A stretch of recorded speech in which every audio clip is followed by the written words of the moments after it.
Good afternoon, everyone. Thank you all for joining today's ENTSO-E webinar, where we want to talk about the ERAA Methodology amendment work, which is in full progress now. Many thanks to all of you for joining today's webinar, which shows the interest, of course, in the topic. I'm sure many of you also joined the earlier webinar we had today on the ERAA 2025 progress. For those of you dialing in for the second time today, thanks again for your continued interest as well, of course. My name is Edwin Hazen. I'm Head of System Development at ENTSO-E in Brussels, and I'll be your moderator of today's session. Many thanks also to all the presenters who prepared all the work for today. It's very important, of course, in this work where we amend the ERAA methodology to have a good interaction with all key stakeholders and have your feedback, your views on where work should be heading towards, and any thoughts you have about the proposals we put in the field already. So very much looking forward to the input. You can already share questions you would be raising during today's webinar. If we go to a few practical housekeeping rules in the next slide. Thanks. For everyone's information, today's webinar will be recorded, but also allows all of you or your colleagues to take a look at it afterwards. The recording and the slides will be made available on the ENTSO-E webpage as soon as possible. Any questions, any remarks any of you would have, of course, we very much look forward to all of that. Please make use of the Slido app we made available. You find the numerical code here on the slide. You find the QR code at the bottom as well. And we made sure that the code is also available in the next slides to come in case you would miss it now or for those joining later. So we don't make use of the Teams chat or virtual hand raising today, but please make use of the Slido app for any questions you raise. You're familiar with the platform, I trust most, if not all of you. Please do add also your name and affiliation so we know who the question comes from. It also allows us to reach out to you later on if that would be relevant, of course.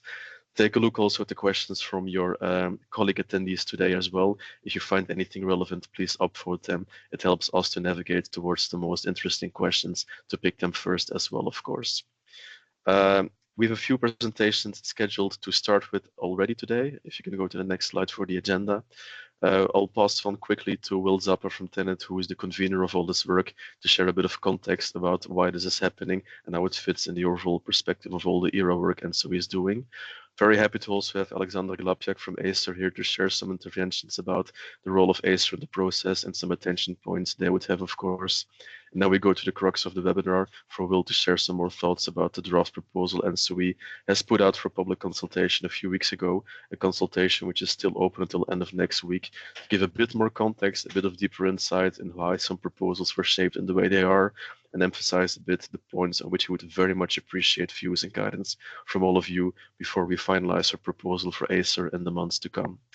We'll go through those presentations and those interventions first. As said, if you have any remarks, any questions, any points of attention, please do raise them in the Slido app.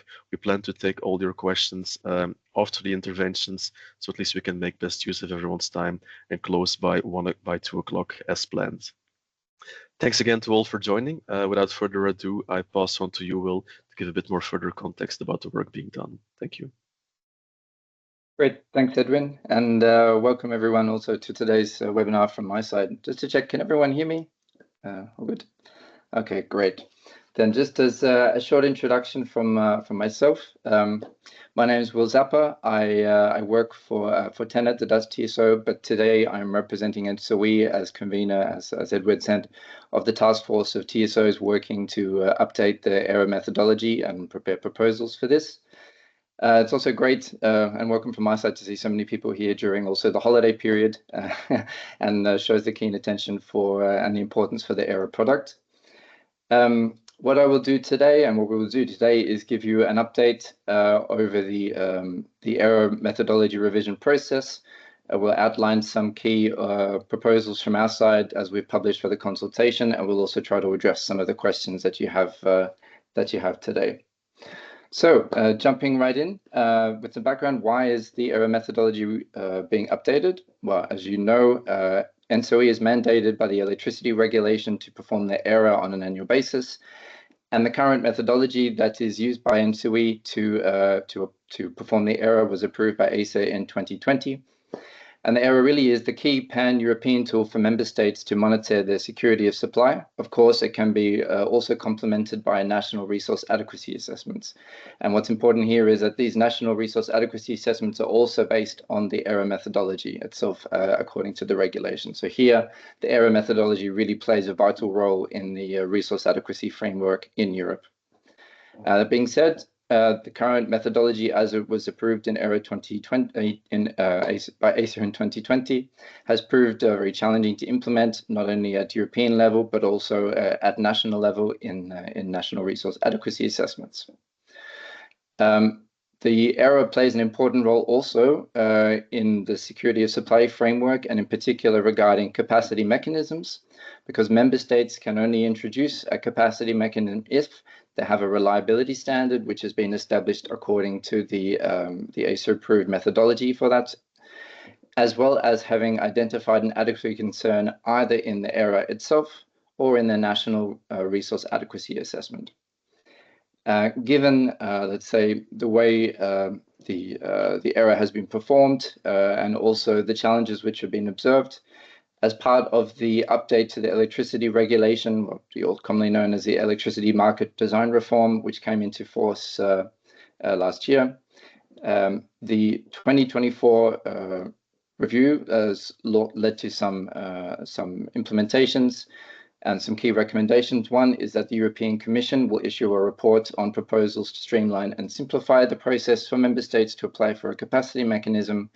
And another key outcome is that it requests the ESA to update the ERA methodology. Next slide, please.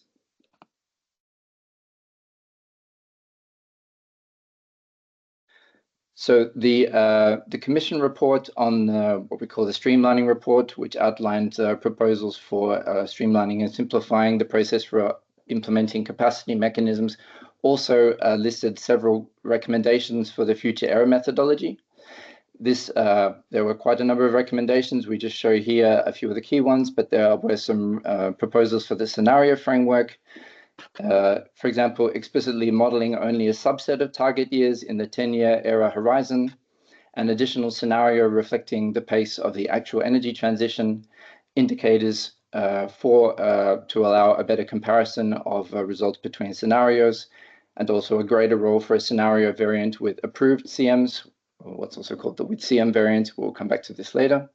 There were also proposals for the economic viability assessment, shifting from the system cost minimization to a revenue-based approach, better modeling of risk aversion of investors via hurdle rates, and sharpening the implementation of the ERA towards non-fossil flexibility resources. And a last key area for where there was proposed changes was the introduction of a simplified state aid approval process. And under this state aid approval process, there is a proposal that the ERA should estimate the volume of capacity to procure for each bidding zone based on an identified adequacy gap.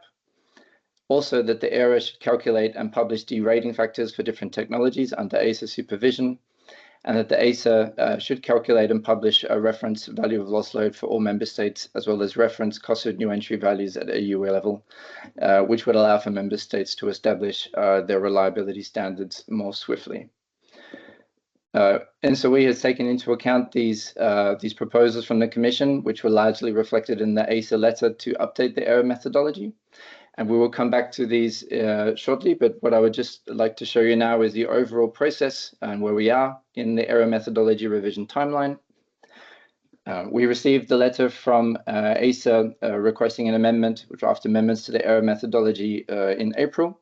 We launched the public consultation on our draft proposals for the ERA in July.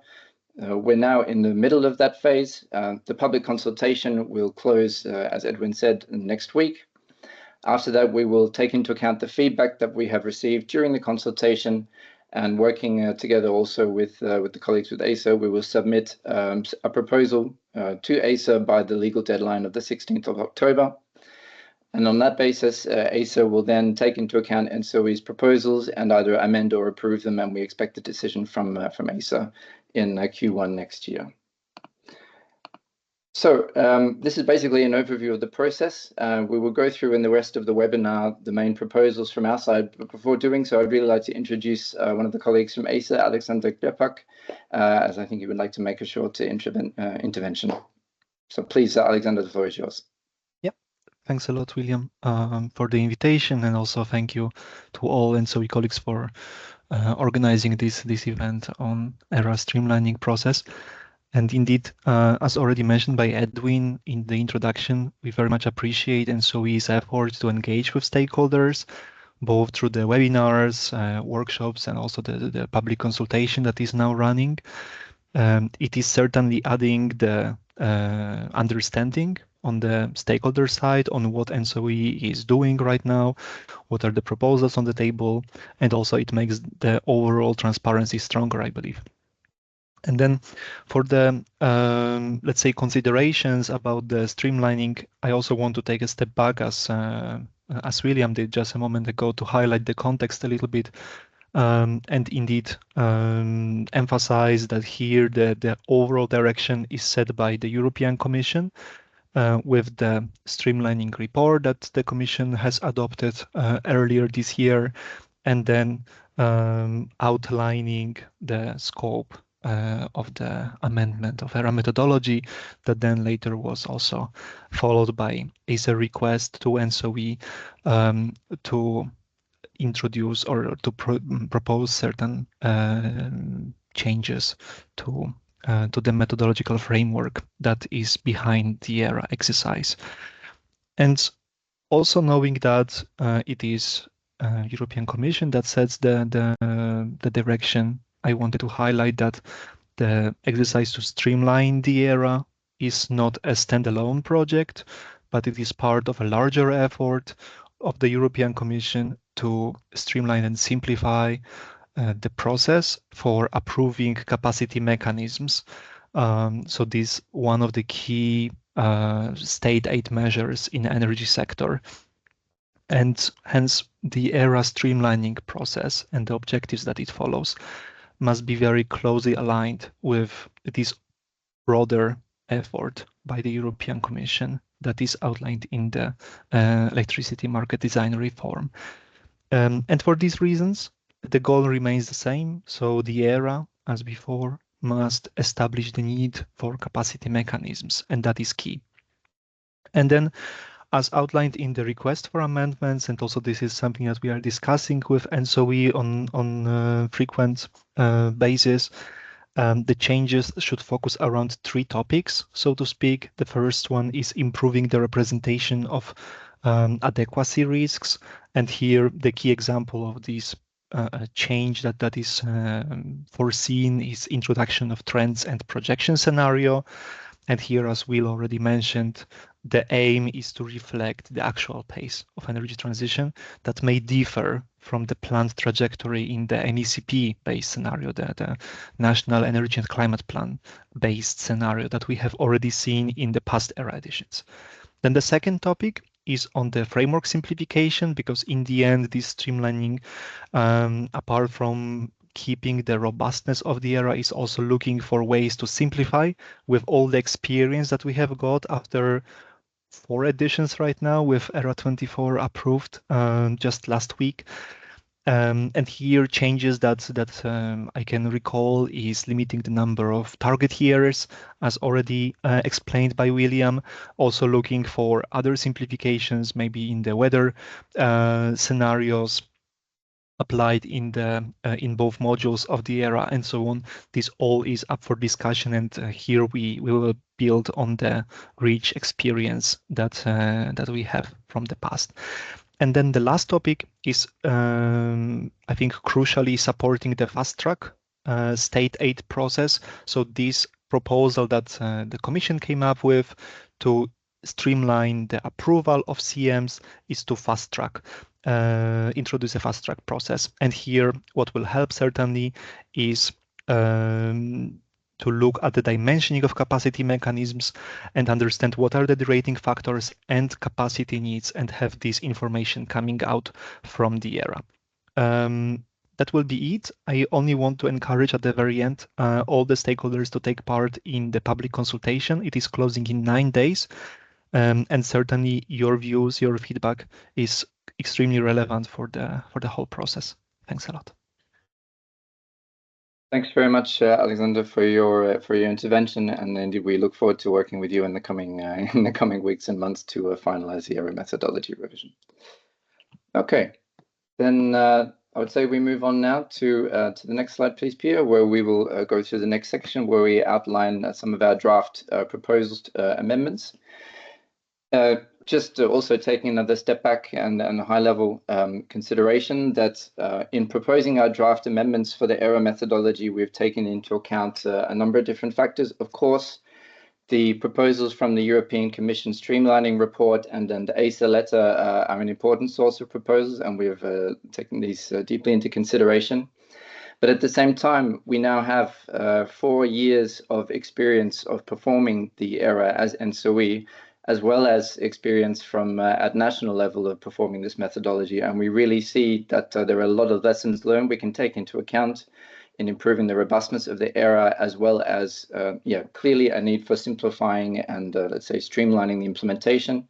So while we consider all the proposals from the Commission and ESA, it's also important to keep in mind that the overall ERAA methodology in principle should be streamlined and simplified, and that we need to balance, of course, the introduction of new elements with additional possible simplifications to make sure that the overall ERAA methodology is reasonable to implement and feasible for ENTSO-E to deliver in a 1-year timeline, while, of course, where we can, increasing the value for member states where possible and improving the robustness of the ERAA.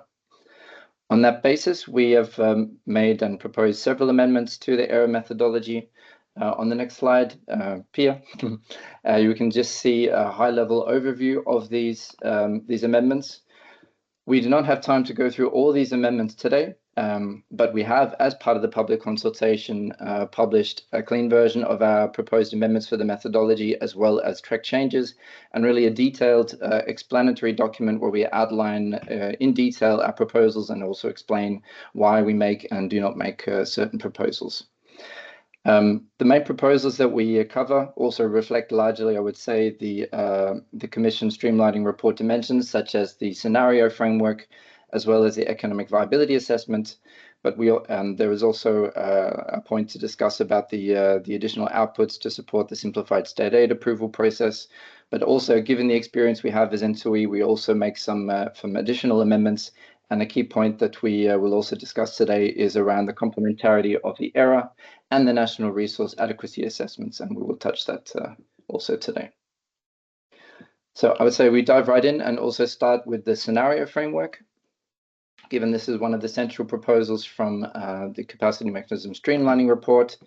Just to set the scene, the current ERAA methodology includes 2 central reference scenarios, one which is called the without capacity mechanism scenario, but this is actually a bit misleading name because it does actually include existing capacity mechanism contracts which have already been awarded under approved capacity mechanisms. So while it's called without CMs, there are actually capacity mechanisms included. There is also another central reference scenario, the with CMs central reference scenario, which includes not only existing capacity contracts, but also in principle potential additional capacity that may be needed for a member state with an approved capacity mechanism to reach its reliability standard. As Alexander said, both these central reference scenarios are in principle NECP compliant and achieving all of the policy goals. With the recommendation from the streamlining report, there is the introduction of a new central reference scenario to be available for member states to consider a possible future where all of the NECP plans as outlined are not necessarily achieved in time. And this scenario should reflect, let's say, the true pace of the energy transition. What I'll first do is explain our ideas for this trends and projection scenario, and then show how we see this fitting into the overall framework. So next slide, please, Pia. So in our perspective, we definitely adopt this proposal from the Commission to introduce a new central reference scenario where these policy targets are not necessarily achieved on time. This can be because of policy risks or even deployment risks in actually deploying the capacity. It should take into account the current trends and projections of the actual progress of member states towards delivering their NECPs while reflecting, let's say, actual progress. But introducing a new central reference scenario to the ERA does not come without additional complexity. So from our perspective, if both central reference scenarios are to be made mandatory, that we believe that the focus in this trends and projection scenario should be more on the supply side delays, reflecting the impact of lower build out of policy-driven renewables, low carbon thermal, hydro and storage capacity. And at the same time, additional dimensions which are part of the energy transition, say load and network infrastructure, could be considered. But we see that it's important that this is not mandatory, at least in the first years of the new methodology, given this requires a lot more, let's say, data and also modeling requirements to perform, let's say, two completely different separate scenarios. From that perspective, our preference and our proposal in the methodology would be that only one of these central reference scenarios should be mandatory in any given ERA edition to ensure that the ERA is feasible to deliver. And the benefit of this is that it would allow for all the relevant dimensions of whichever considered scenario in that particular edition could be taken into account. And in the longer term, as the capacity of ENTSO-E grows and we get more experience, we may in the longer term be able to consider multiple central reference scenarios in the same edition. This is our view on this additional trends and projection scenario. If we come to the next slide, Pia. This also brings a challenge. How do we include this additional central reference scenario into the methodology with potential, with CM and with CM variants?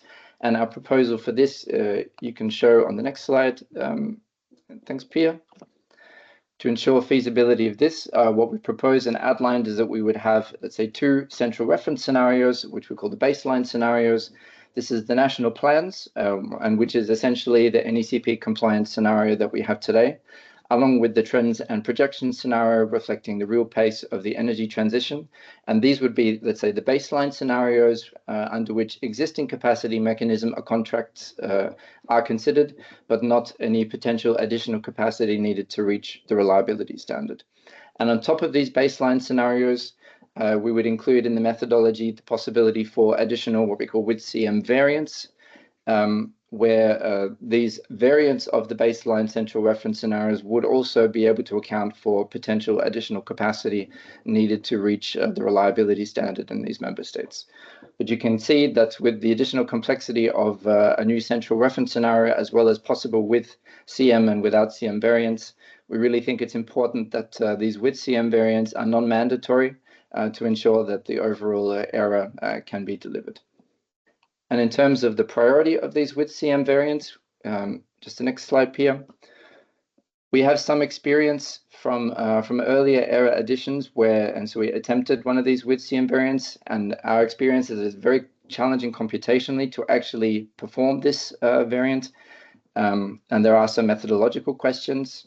For example, to actually implement it, it requires not just a set of adequacy simulations as we have now in the current central reference scenarios, but several iterations of the models are required to get to, let's say, a situation where all member states with a capacity mechanism are at the reliability standard.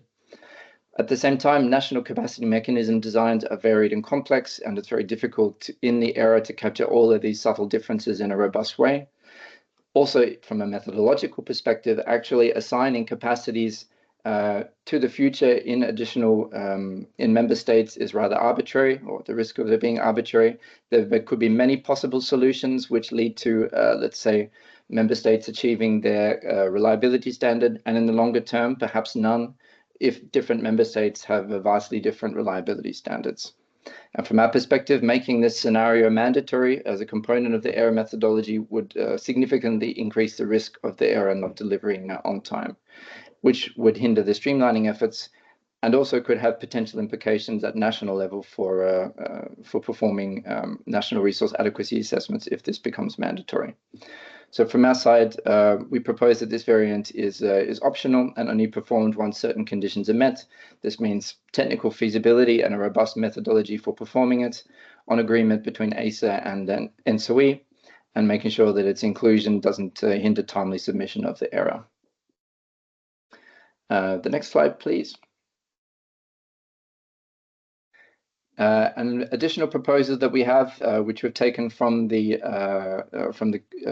Commission streamlining report, is that instead of simulating explicitly all the target years of the 10-year horizon of the ERA, that we would basically do as we do now and simulate explicitly a subset of pivotal target years in each ERA edition to be decided by ENTSO-E in consultation with ESA. And by default, we propose that years which are multiples of 5 are included, because these typically coincide with the milestone years for national or EU policy. Of course, different years could be selected, but these would be in principle by default to allow for some, let's say, consistency between ERA editions. These are our proposals overall for the scenario framework. I will now come to the economic viability assessment, which, as has been mentioned several times, is a core component of the ERA. Again, just setting the scene, for those not familiar with the economic viability assessment, this stems from the electricity regulation, which defines that the EVA shall assess the likelihood of retirement, mothballing, and new build of generation assets. Two possible approaches for performing the EVA are listed in the current ERA methodology. If you were in the previous ERA 2025 webinar, then you would be fully up to date with this. But there's basically a revenue-based approach and an overall cost minimization approach. These you see shown in the figure here. The overall system cost approach is the one which has been applied in the ERA for the last, let's say, 4 editions, and it's based on where investments and retirements are made according to what leads to the lowest system cost for the overall European system, while the revenue-based approach, which ENTSO-E developed and implemented a case study in ERA 2024, is where new entry is based on the difference between revenues and costs of individual units, and it's a much more iterative approach. And based on the viability of these resources, the EVA considers retirement or mothballing of unviable capacity, as well as potential life extension or new investments. If we come to the next slide, we have made a lot of improvements in the EVA module as ENTSO-E over the previous years, but we've also learned quite some lessons. And it's important to highlight that the EVA and how it's implemented now is investment modeling is very computationally complex and quite sensitive to the input assumptions. It also relies on a set of assumptions and is really a proxy of the electricity market, which some of which may not be fully valid, especially in the short term. For example, that the market is in equilibrium, that investors have perfect foresight, that investments are coordinated between parties, and that there are no additional barriers to market entry and exit.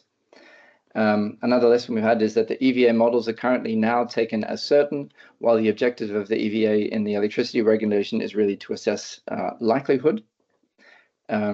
We've also seen and heard from stakeholders that the modeling of investor risk aversion should be improved to make sure it reflects real-world behavior, because it was identified also in the previous webinar. We've seen significant expansion in previous ERA cycles based on high prices in few hours, and there is some questions whether this is really reflecting real-world investor behavior. Because of the complexity of the EVA module, we also see and have had the feedback that it is very challenging also for all member states to perform as part of their national resource adequacy assessments, and we come back to this point later. And in addition to that, we have, in the context of the ERA methodology revision, conducted a survey to investors to get their feedback on the EVA and also get further insights on how real-world investors make their investment decisions and what factors they take into account. And we've also considered, let's say, the results of this survey in our proposed amendments, which you can see summarized on the next slide, if you could. Thanks, Pia. So we have proposed several amendments to the EVA. The first one is improvement to the investor risk aversion approach, where we outline, also following the Commission streamlining report recommendation, that the hurdle rate should be included in the methodology as, let's say, the main risk aversion approach. This is also reflected, I would say, in the investor survey that we did, which highlighted that the hurdle rate is, I would say, the most popular and most common approach used by investors. The way we've introduced it is that while in the current methodology, risk aversion is mostly limited to wholesale revenues, we think this should be implemented and cover all revenues which are considered for different capacity providers. However, to account for the fact that robust modeling of investor risks, which from our perspective and also what we've heard from the investor survey, are not necessarily able to be fully captured in hurdle rates, we also think it's important that complementary approaches to hurdle rates and other possible investment criteria can be considered based on industry best practice, so we can refine the the risk aversion approach over time. And it's also important that the reaction of investors to price spikes should be consistent with real-world investor behavior. Another proposal which we've introduced is while in the current methodology, there are several revenues listed as possible to consider, and there are recommendations to make some of these revenue sources mandatory for inclusion in the ERA. What we think is important is also that only the relevant revenues should be considered for different technologies, and these may differ between technologies and investment decisions. This is important because it means if different technologies have different revenues which are more important for them or more strongly considered by investors, it would add a lot of complexity to mandatorily estimate and quantify all these revenues. So in the interests of also simplification, it should be possible to really focus on the key ones and quantify those, and not necessarily quantify every possible revenue stream down to the last decimal place. We also propose other simplifications should be possible. For example, if there is a revenue stream which we're quite sure, based on stakeholder feedback and expert judgment, would ensure the viability of a certain unit or technology, that this unit could be excluded from the EVA rather than necessarily having to quantify this revenue stream if it's very difficult to do so. Another proposal we have is the introduction of construction periods for new build capacity. This is actually already, let's say, done in practice in the current ERA methodology, where, for example, gas turbines, they require some time to be deployed, and let's say a few years, and we prevent units which require multiple years to invest from being deployed overnight. But we think this should be, let's say, better reflected in the ERA methodology and added explicitly. But it should also not just consider, let's say, the technical construction time, but given that there are other, let's say, barriers to entry for new capacity, for example, permitting time, getting grid connection, these should also be potentially considered as part of the construction time, which would reflect, let's say, a more realistic entry for a new build capacity into the system in the EVA.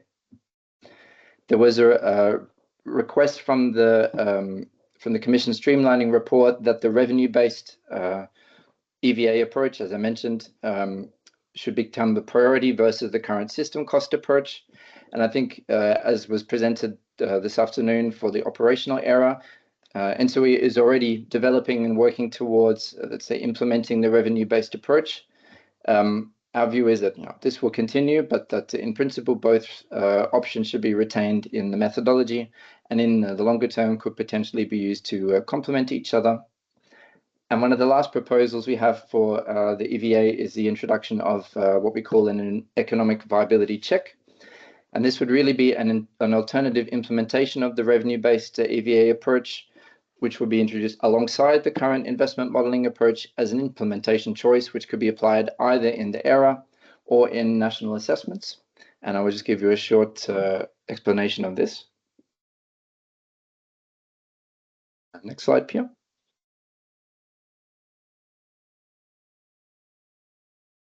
So what would be the difference between the current EVA approach and our proposal for an economic viability check? Well, in the current EVA, what we're calling investment modeling, there are both options, as I mentioned, the system of cost minimization or the revenue-based approach. The outcome is a set of endogenous decisions about possible plant retirements, investments, and demothballing and life extension. It is rather computationally challenging. It requires either a large-scale optimization or, even with the revenue-based approach, a large number of iterations of the adequacy models. It considers a multi-year horizon, so looking at the full 10 years, but it can only consider a limited number of climate years to ensure computational feasibility. And what the economic viability check would be is really, let's say, a more unit-based fundamental look from the perspective of individual power plants. It will be based on the same logic as the revenue-based approach, so a comparison of expected revenues and costs. But rather than a very deterministic output only of this plant is viable or not, it would more be an assessment of the likelihood of plant viability and the likelihood of capacity exiting or entering the market. So capturing some of that nuance and really reflecting the wording as it's indicated in the electricity regulation. It would be computationally simpler because this economic viability check would be based on the adequacy simulation results with potential adequacy runs, for example, leaving out the unviable capacity if it was deemed to be very high risk. It could also consider, let's say, single target years at a time, reflecting, for example, non-perfect foresight of investors over the whole horizon. It could consider more climate years than the current approach to refine the economic performance of the unit. And it could also, in particular, in the shorter term, take into account more country-specific market data, for example, futures prices or ancillary services prices to enhance the robustness of the economic assessment. So there's more details in the explanatory note on this, and of course can answer questions at the end of the webinar. I will now move to the next point, where we've proposed amendments, and this comes to the topic of complementarity between the ERA and national adequacy assessments. This proposal that we have introduced stems not so much from the capacity streamlining report, but let's say our assessment of the developments in the resource adequacy framework and also implications of ESA approval of the ERA 2023 and ERA 2024, and feedback that we've received from stakeholders around the possibilities and the importance of ensuring complementarity between the ERA and national assessments going forward. So if you move to the next slide, Pia.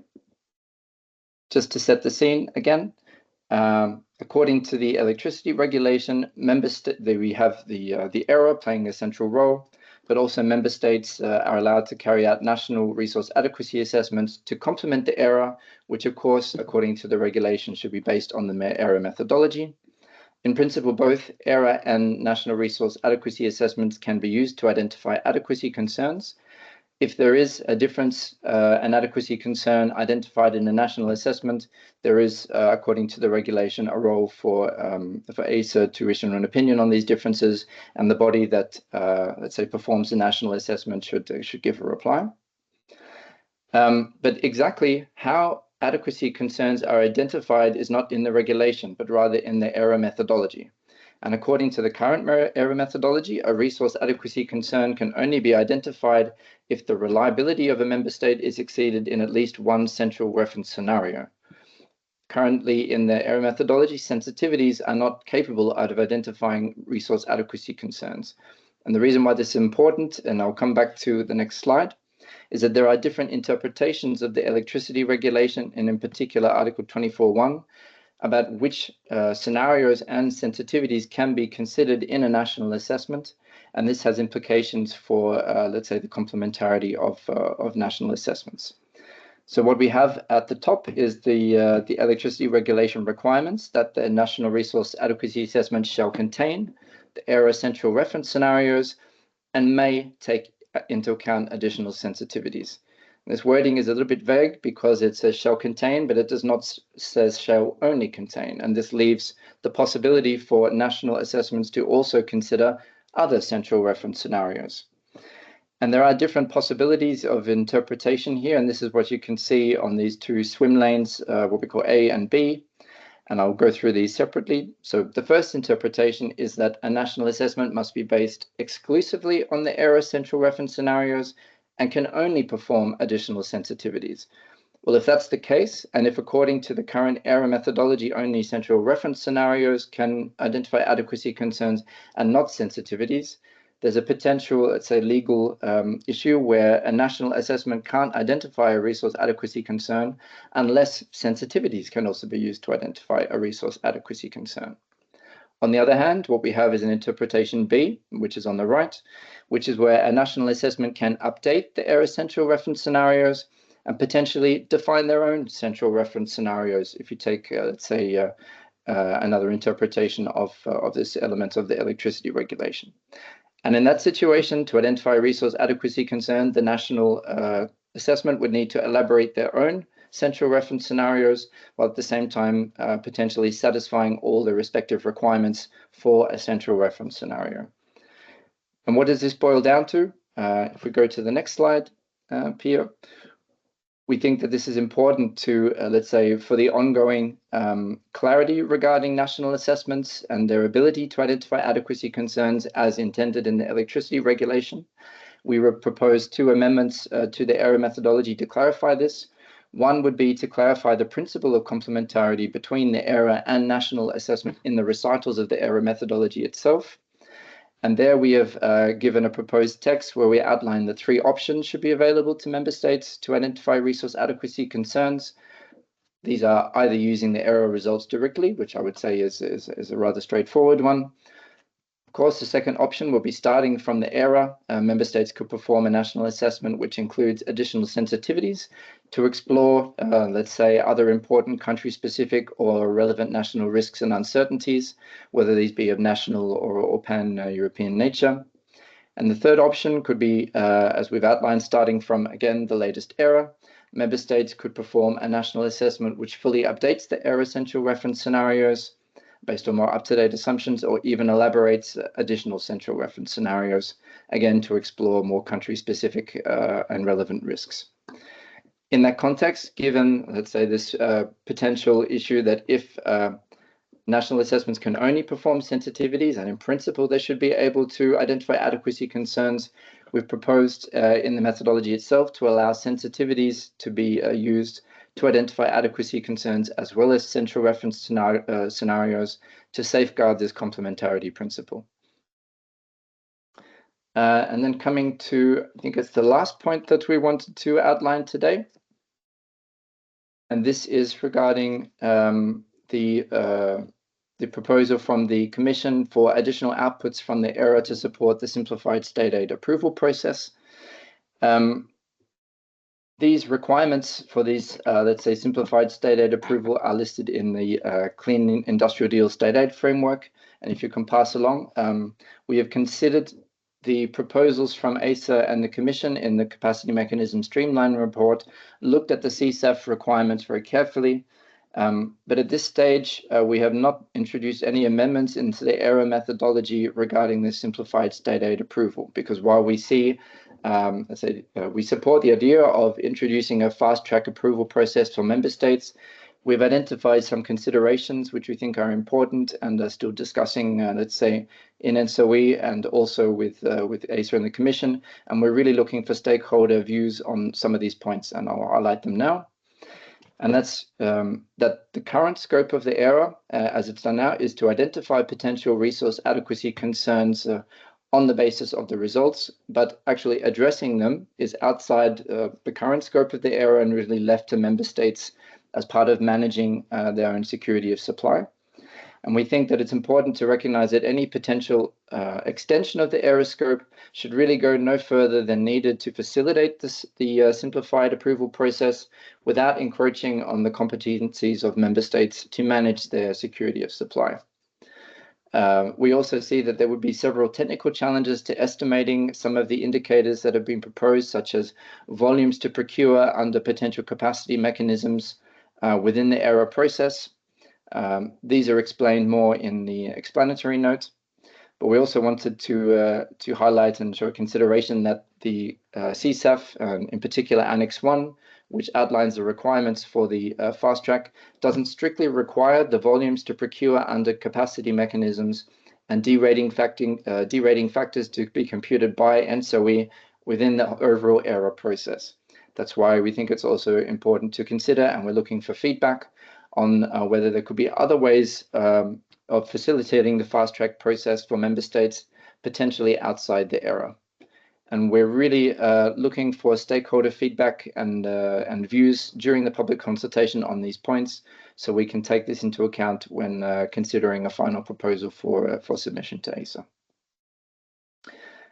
And I think this is the last point from my side, we just, basically in summary, we're proposing a number of amendments to the ERAA methodology. Today we've outlined several key proposals. We're really looking forward to working closely with ESA and the Commission to revise the ERAA methodology in a way which improves its robustness as well as value for member states, while of course making sure it can be delivered within the legal timeframe. And really, we're welcoming and strongly encouraging all stakeholders to give their views, share their feedback and suggestions for the future ERAA as part of the public consultation. So, thanks, Edwin. I would hand back to you. Many thanks to you, especially Will, for covering a lot of ground, of course, about the work yourself and the team have been doing over the past months to make the ERAA methodology ready for the next editions to come in the coming years. As you said at the start, only so much you can scratch the surface on in the limited amount of time we have, of course, but more to unpack in the proposals we put out for public consultation, which is still open until end of next week. So definitely appreciate the views from everyone here attending on the proposals put out there, as was also emphasized by Alexander from Acer at the start of the webinar. That being said, we still have some time left for some more in-depth questions from anyone attending here. So let's make use of that. I also invite perhaps some of the colleagues who also join to open the webcam in case they want to chip in on some of the questions asked. We have Francesco, Boris, and Daniel also connected. Still, as a pointer to all of you attending, you still see the Slido code and the QR code on your screen here. If you have any questions about anything you just heard from Will earlier on, or anything you read in the proposal put out for public consultation, you still have time to raise it here, and we can have a bit of conversation on this topic, of course. I'll pick a few questions at least, which I see already in the Slido app from Hannes from Uniper. Thanks for being very active. No particular order. One relevant question you asked, it was a point which Will mentioned about the number of target years to be selected in future eras to come. Your question is how a decision is being taken on a subset of pivotal target years, with the extra notion of how would member states' information needs be considered in the decision. Perhaps I break it up in two sub-questions. Perhaps I ask you, Daniel, as convener of ERA 2025, the ongoing work, how it was done for this era. And if you then would like to complement some thoughts about future eras, I'll pass over to you, Will. But Daniel, if you could give it a start, how it is happening for this era, which is ongoing now. Yes, hello. So indeed, Daniel Huertas, I work for ELIA, the Belgium TSO. I'm member of the task force preparing this, but I'm also vice convener of the ERA operational stream. Thank you all for joining.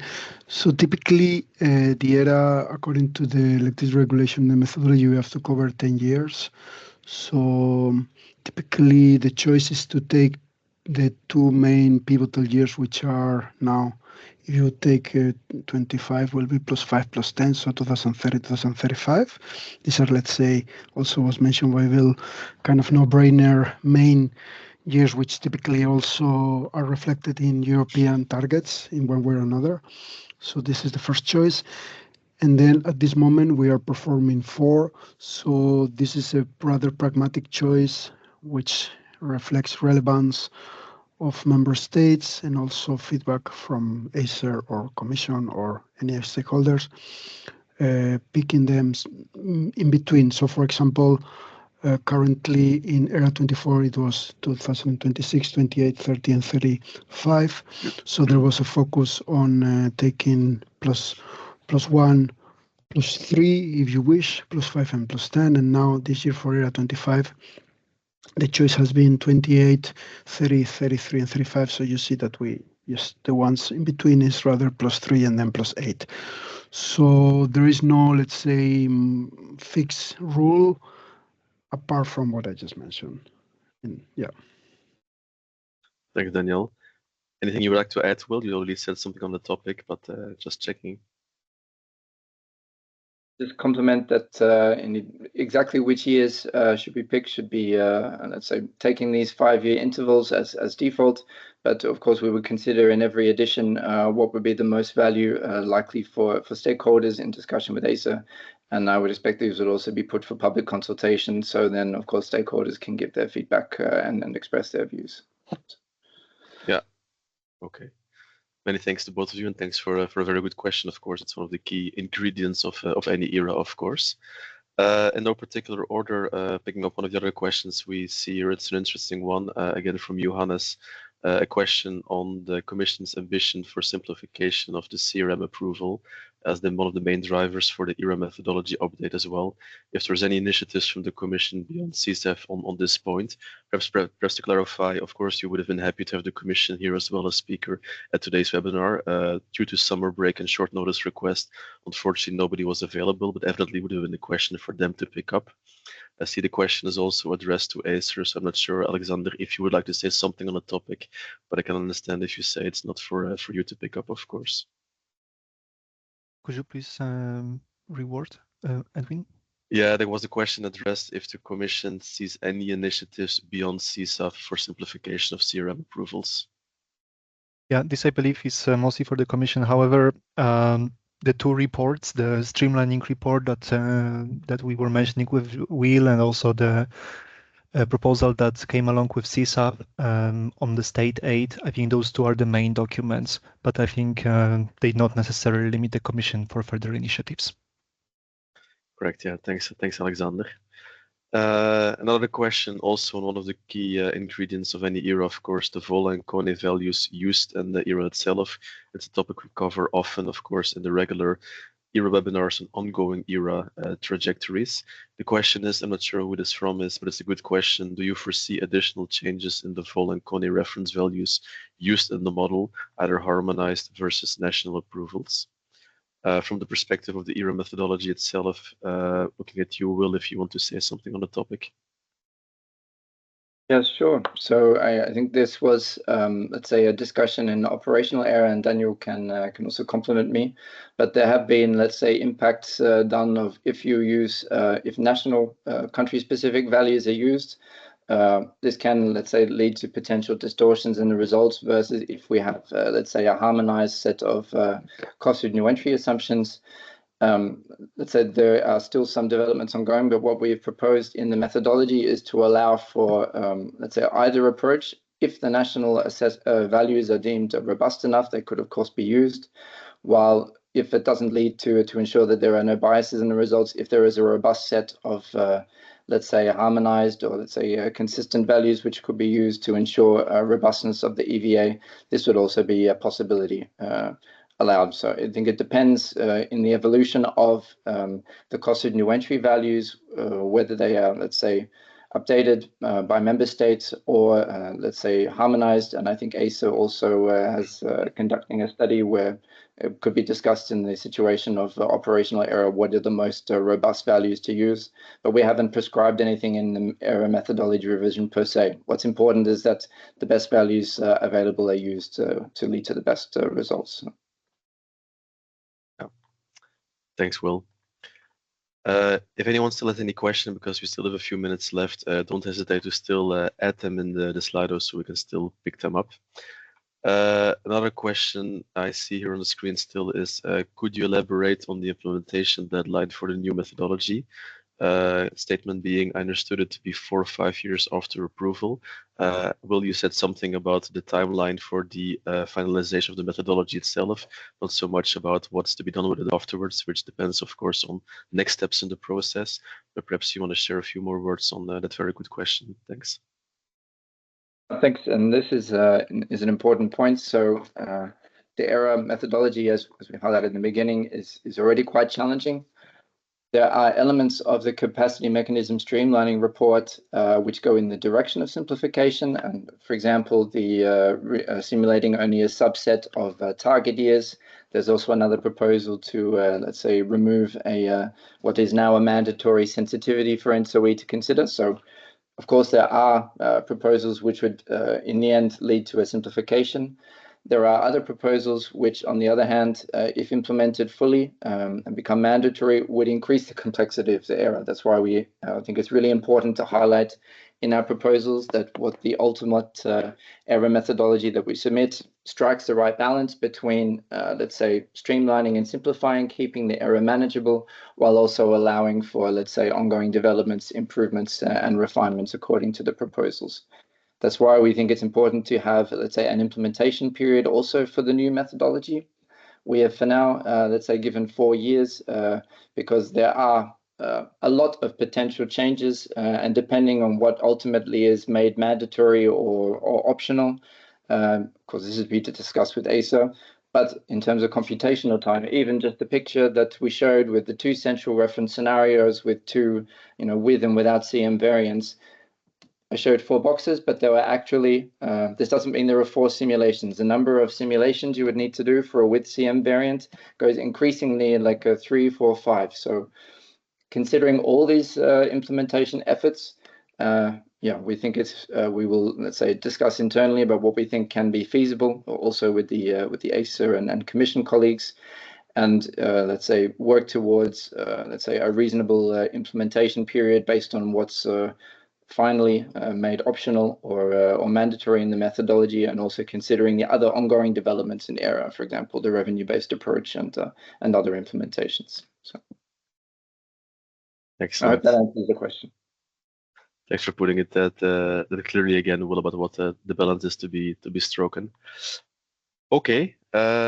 Thanks for all the good questions put forward so far. We're also approaching a bit the turn of the hour, so it's good to talk a bit about next steps and have a wrap up of today's webinar.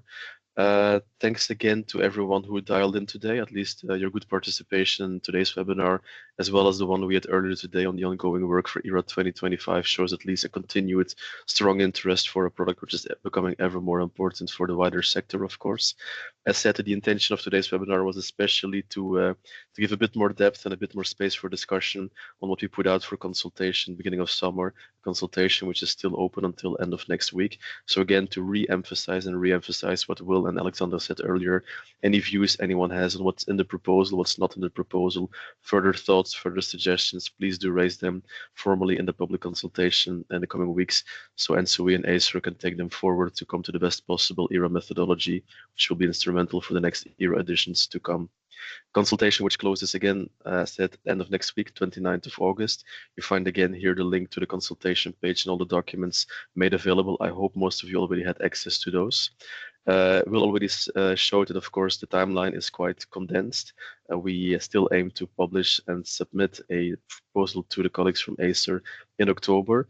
For the moment, we take stock of whatever all of you sent to us by end of next week, and based on that, we see what next steps could be for continued engagement with all of you before we submit to ACER or after submission in context of this ERA, and next eras to come, of course. If any of you would have any questions about things being discussed today or things for which we didn't have the time today, by all means, do reach out to us, of course. And as said, the recording of today's webinar and the slides will definitely be made available as soon as possible on our public website page. Then all that's left to me is to thank all of you again warmly for your interest and for your participation today, and especially to the speakers and presenters and the ones who prepared everything from ENTSO-E and ACER for today's webinar. And I wish all of you an excellent rest of the day and hope to see you soon. Bye-bye.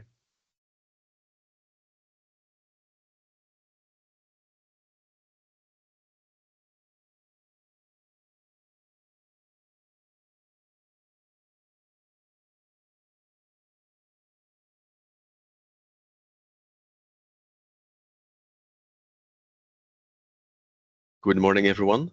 Thanks to all of you for joining our webinar today on ERA 2025 progress. Good to see so many of you joining. We still see people entering this virtual meeting, so perhaps we give people a bit of time to still join, but we won't be starting too late. At least already we have a good attendance. All right. While the counter is going up, let's already give it a good start to make best use of everyone's time, of course. So again, a warm welcome to all of you for joining today's webinar. Thanks for your interest in the ERA 2025 progress, previous and next editions to come. My name is Edwin Hazen. I'm head of section on system development at ENTSO-E, and I'll be the moderator of today's event together with my colleagues here also as presenter today. Stakeholder interaction, of course, is a key element of the entire ERA process. So the intention of today's webinar is really to update you all how work has been going so far, where the status is at the moment, which elements the colleagues, the experts are working on at the moment in terms of modeling, methodology, scenario assumptions after the consultation with a few months ago, and provide you some clarity about which challenges we're taking on at the moment still in an open way.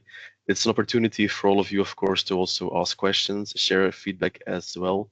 The ERAA is a very complex TSO exercise, but it's not only a TSO exercise, it serves the wider community, authorities, market participants, and so on.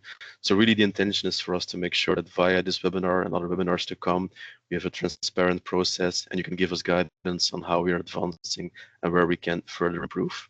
Without further ado, before going to the crux of today's webinar, I want to share a few housekeeping rules, which you also find here on the slide, of course. So for everyone's information, today's webinar will be recorded and you will have access to the recording and the slides soon after closure of today's event. In case you want to share any views, any questions, we do, of course, hope you can do so.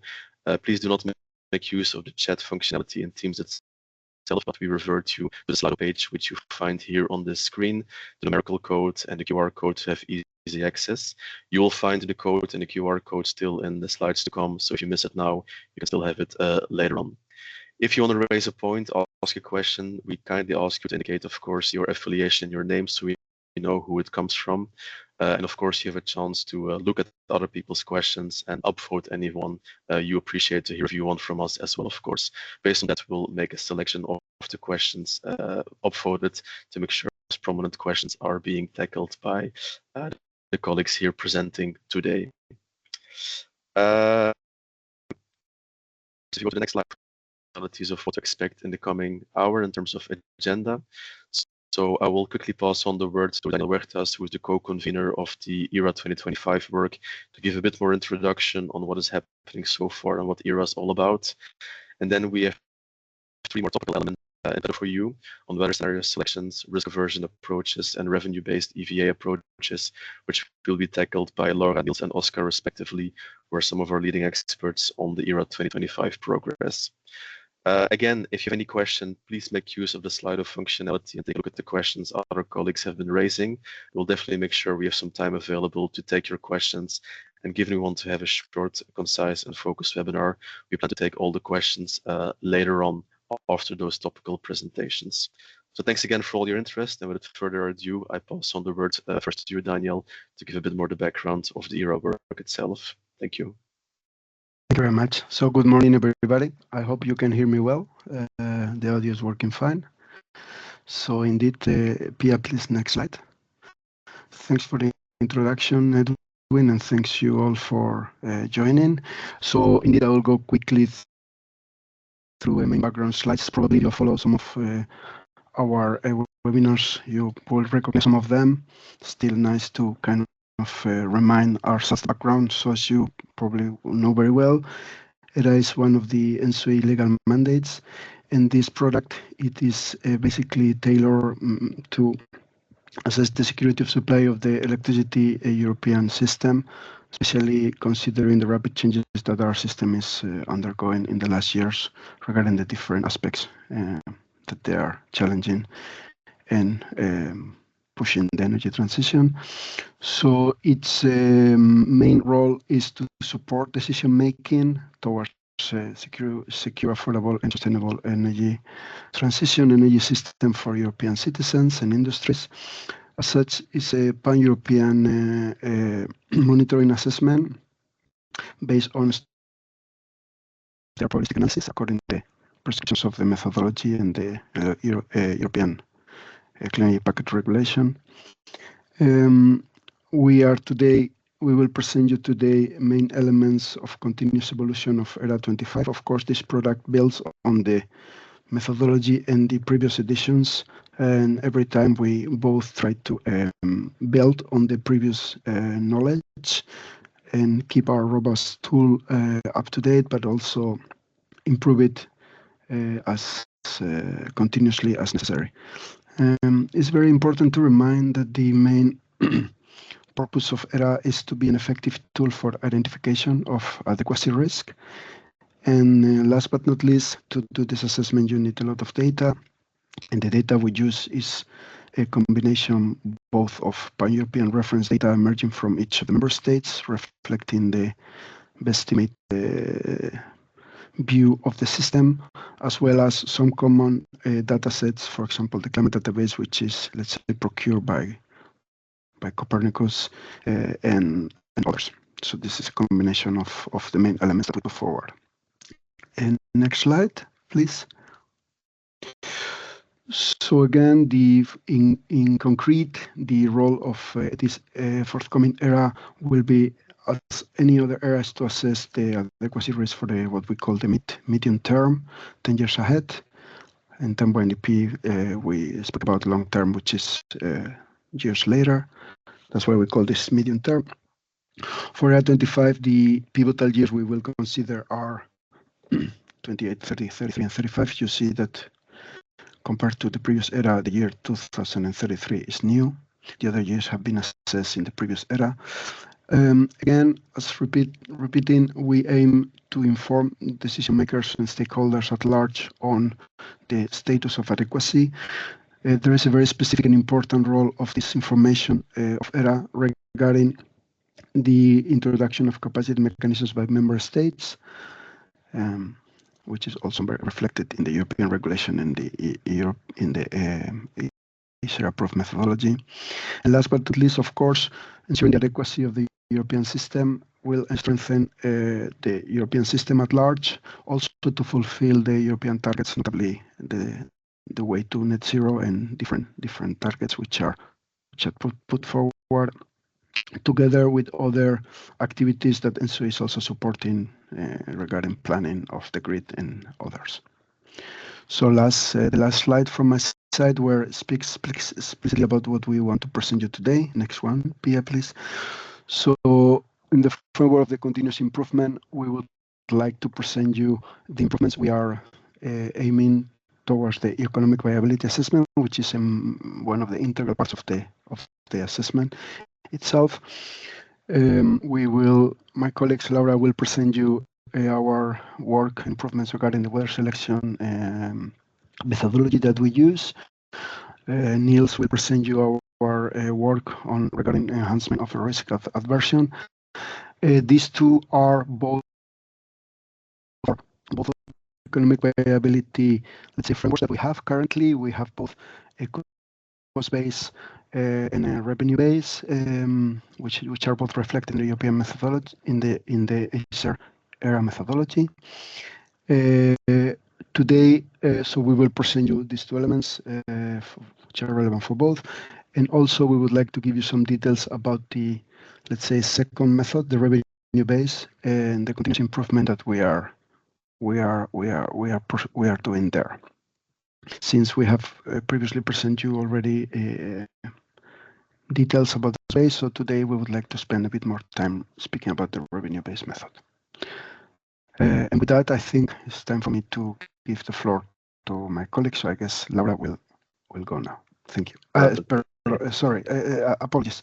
Thanks, Daniel. Thanks, Daniel. Thanks for setting the scene. Yeah. Thanks. Yeah. So indeed, there's a lot of things, of course, ongoing in the ERA. At least we made a selection of topics today's webinar. Just as you said, Daniel, in a previous workshop, stakeholders, but also discussions with Acer. Thanks, Arthur, for joining us. I realize now I omitted to introduce you at the start of the webinar. Sorry for that, I was a bit taken on speed. But many thanks also to yourself for being available in today's webinar. Thanks also for the good collaboration over the past years on this ERA progress. And thanks for sharing a few thoughts about how Acer looks at the ongoing ERA 2025 work and whatever is ahead of us. So happy to pass the floor to you, Arthur. Many thanks. Oh, yeah, thanks. Thank you, Edwin, for introducing me. And thank you also, Daniel, for introducing the workshop. We believe it's very important. My name is Arthur Lynch. I'm in charge of ERA 2025 on Acer side. I would like to reiterate and repeat our thanks regarding the ERA 2024 process. As mentioned by Daniel, it has been approved recently, 1 week ago.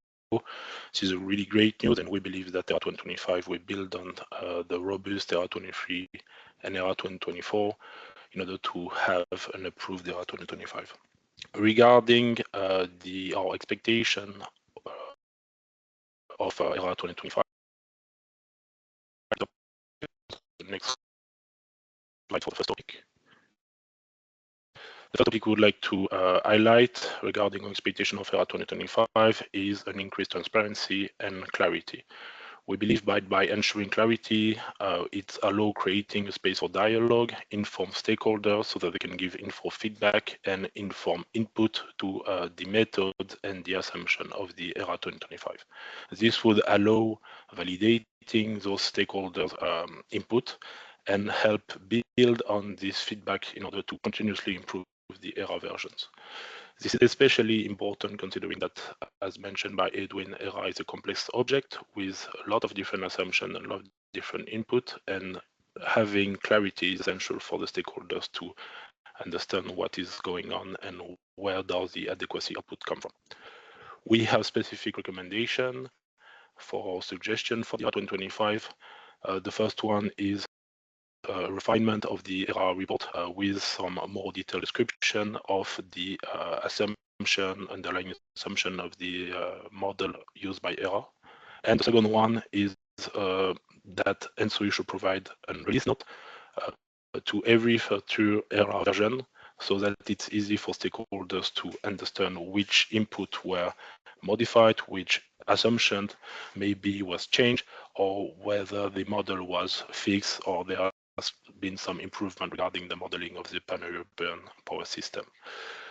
Also, with this release note, it will be good that for each change, there is at least a description by ENTSO-E regarding how the change impact the model, so that a better understanding of the evolution of adequacy series between different ERA versions. If we can go to the next slide. The second point that we would like to highlight for ERA 2025, and this has been repeatedly highlighted in previous ERA decision, it's related to consistency. There is, as you know, there is two modules in the ERA. One is the investment module, the EVA. One is the adequacy module, the ED. And there has been repeated inconsistency between the adequacy outcome of the two modules. This is linked to the necessary simplification of the EVA model, considering that it is a more complex model with more decision variable when optimizing the system.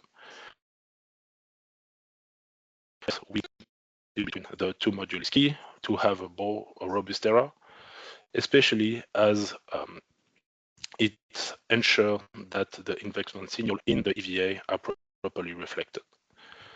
Hence, our recommendation on this topic is that we call for a steady consistency improvement, and this is a topic that we will scrutinize and will also discuss with ENTSO-E how to better have a consistency between the two modules. Regarding the last topic that is on the next slide, we wanted to mention also the link of ERA 2025 with the ongoing ERA streamlining process. As you may know, the streamlining of the methodology is underway with the public consultation having already started. ENTSO-E is to submit the draft amendment in October, and the amended methodology will be approved by ESA in January. What does it mean for ERA 2025? It means that the changes of the ERA methodology out of scope for ERA 2025. Hence, ESA exception expectation for ERA 2025 are that there is no major changes that are brought to the methodological aspect of ERA 2025. Any discussion regarding the use changes or methodological changes for ERA must be discussed in the streamlining process. And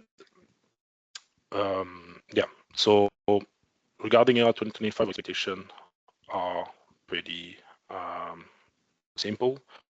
We would like that there is a focus on the transparency and the consistency aspect. Last point, maybe we would like to view the informed stakeholder to have you say regarding the ERA streamlining process. Please give your suggestion. What aspect of the methodology should be simplified? What aspect of the methodology also will need to be better represented in the ERA? And we believe that your feedback will help the ERA to continuously improve. That was it for my presentation, and I will give back the floor to ENTSO-E's colleague. Excellent. Thanks, Arthur. Thanks for indeed highlighting what was in the decision recommendations you said, which were published last week. The many points which we discussed extensively already over the past years. Thanks also for putting the emphasis on the next eras to come. We talk now about ERA 2025, what is happening there, which are the ACER priority points. But of course, it's an annual product, many more eras to come in the coming years. So I take the opportunity to refer everyone attending here again to also a second webinar we have planned today on the ERAA Methodology update to inspire and guide the next editions to come. If you're interested, please do register, if not already done so, of course. Then many thanks. Then we'll pass on to, as said, 3 more topical elements about what is happening in ERA 2025. Happy to pass to Laura to share some words about the weather scenario selection approach in this ERA 2025, and to remind everyone again here, everyone attending, if you have any questions about what Laura and the colleagues will be presenting or anything else you heard so far, by all means, do please add your questions in the Slido, of which you will see a link in this slide and the next slides to come. Many thanks, and passing over to you, Laura.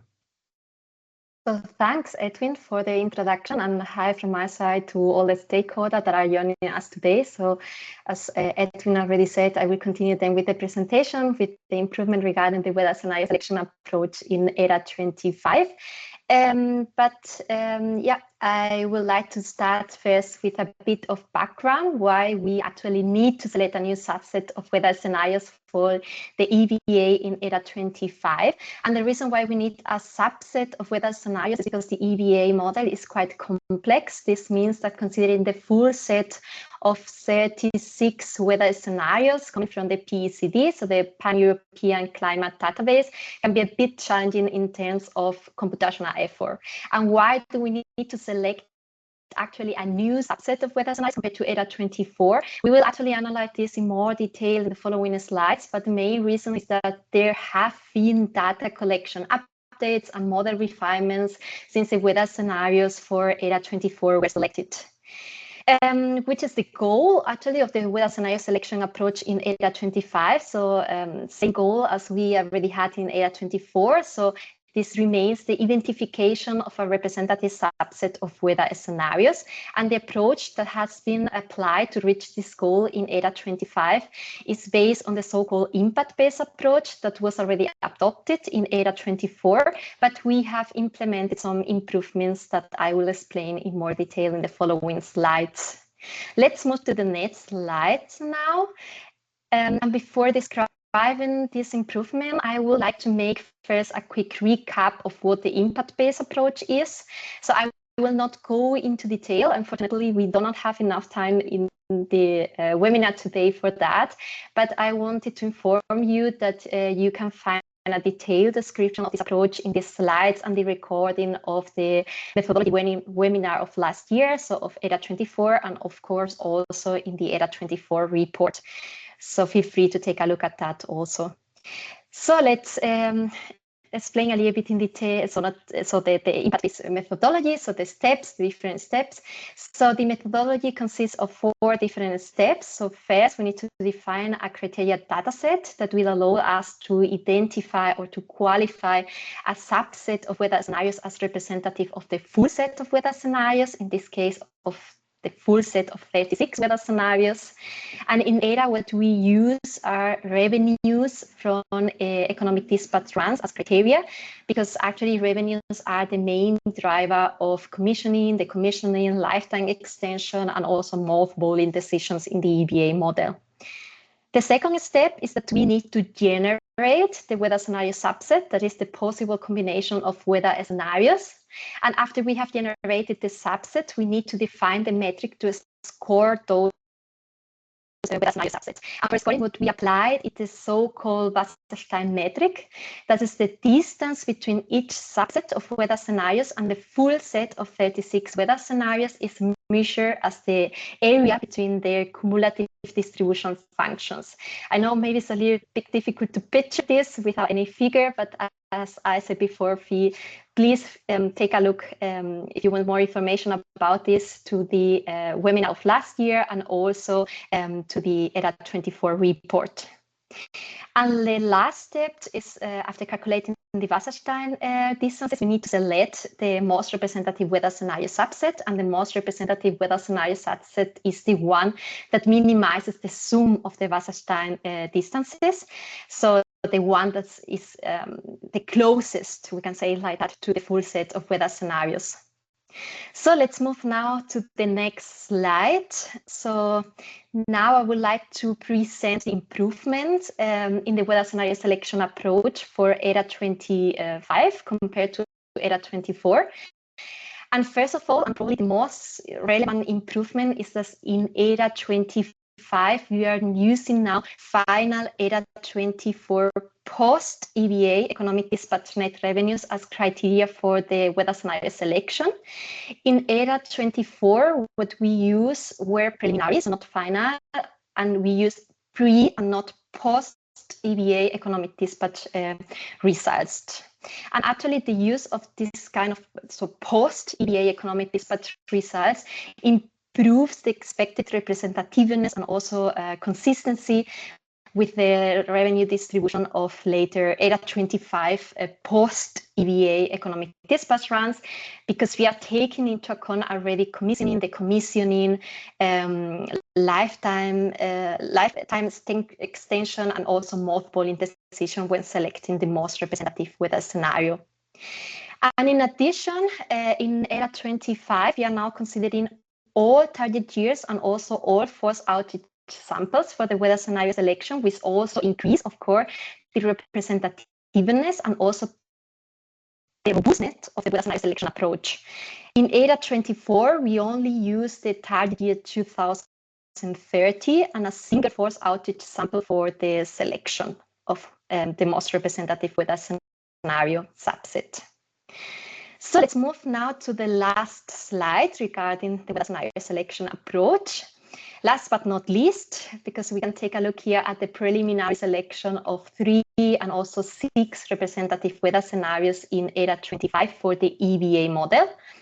And first of all, I want to explain a little bit the figure that is presented here in this slide. So you can see in the y-axis the ERA 24 post-EBA economic dispatch net revenues for the full set of weather scenarios. That will be the first column in blue. And just to remember, this ERA 24 post-EBA economic dispatch net revenues are the criteria that we have used for the selection this year in ERA 25. And we can also see these revenues also for the selected weather scenarios in ERA 24. That will be the second column here. So the one that is shown in gray. And for the preliminary 3 and 6 weather scenario selections in ERA 25, we can also see these revenues, and these are the third and the fourth column here in the figure, which are here represented in green. So I also wanted to add that the yearly net revenues that are shown here are average over the 4 target years as we consider in ERA 24, also over 50 study zones and the 15 force outage samples that we consider. The orange squares here in the figure represent actually the average values of the different subsets that are here presented. And the yellow triangle actually shows the weighted average that was applied in ERA 24. So regarding what we see regarding results, regarding conclusions, we can see that the average values of the selected 3 and 6 weather scenario subsets in ERA 25 are actually quite well aligned with the full set of the 36 weather scenarios, so here shown in blue. And also, in addition, we can see that both preliminary selections in ERA 25 appear like more balanced compared to the selection that we did in ERA 25. For example, the selections in ERA 25, they do not include extreme weather scenarios such as the weather scenario 25. As a remark, this weather scenario was actually selected in ERA 24 because initially it did not present any extreme revenues when considering the pre-EBA economic dispatch runs. This selection was based on these pre-EBA runs last years. So actually this highlights the importance of the improvement we have implemented in ERA 25 regarding the consideration of post-EBA and not pre-EBA economic dispatch results, for the weather scenario selection. Now I am at the end also regarding my part of the presentation regarding weather scenario selection. So thank you very much for your attention. And I will now give the floor, I think, to Edwin again, and then Niels Müller. Super, thanks, Laura. Thanks for giving a crisp, concise insight on how this element has been improving for year 2025. The weather selection approach has been a topic heavily debated, I remember, with experts from the wider community in the first ERA editions, and also heavily discussed with Acer over the past eras. So good to see how progress is being made, and appreciate views from anyone here attending about the next steps Laura just outlined. So again, any questions, any reactions on this topic, or whatever comes next, please don't hesitate to add them in the Slido page itself. So thanks, Niels, also for taking up the next topic on risk aversion, and passing on the floor to you then. Many thanks. Thanks for the intro, Edwin, and also from my side, hello to everyone. Thanks for joining the webinar. I'm starting with a brief intro on why did we want to improve the risk aversion implementation in the ERA 2025.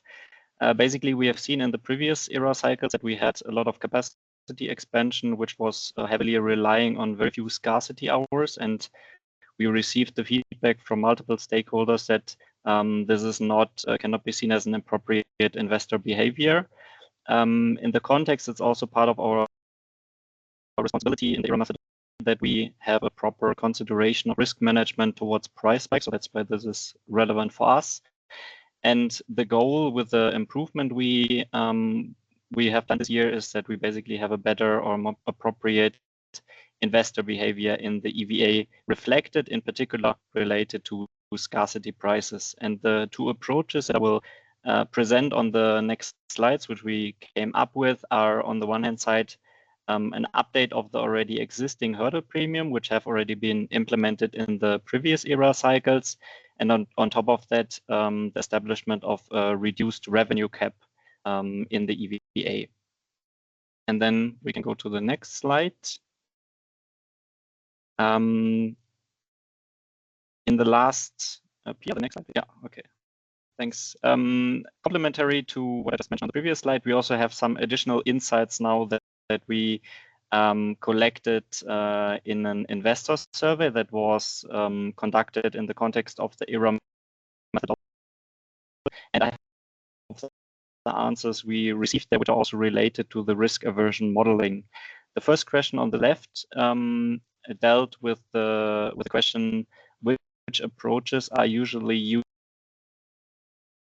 to account for risk in their investment decision.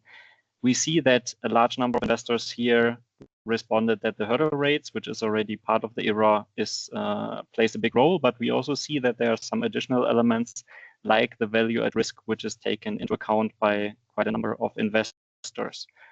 And the second question that we were asking was particularly related to scarcity pricing. It's the question on the right here, where we basically asked to what extent the investors take these scarcity prices with a very low probability into account in their investment decision.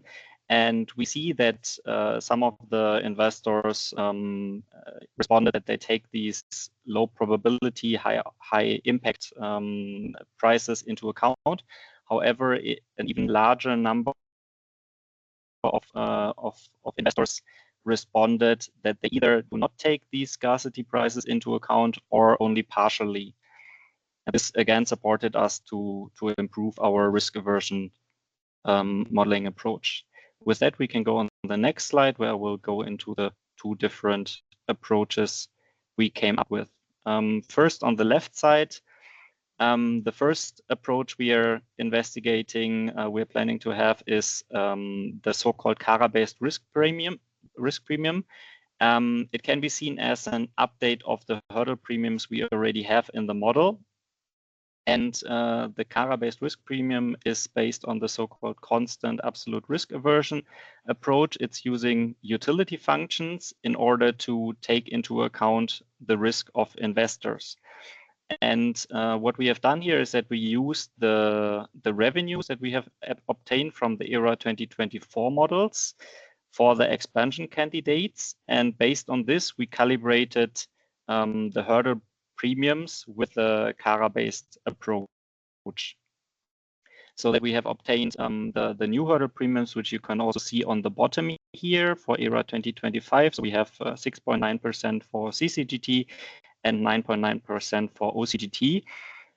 Compared to last year, you can see this is a slight increase, and it's an improvement because we have now derived these values purely on consistent ERA revenues.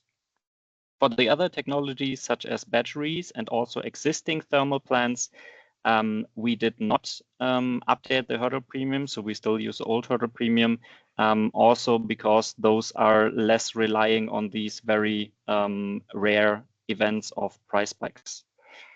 Then the second approach we are investigating is the so-called revenue cap adjustment. What we are doing there is that we are analyzing available price curves and determining certain extreme percentiles with a very low likelihood, which can be excluded from the investor's decision.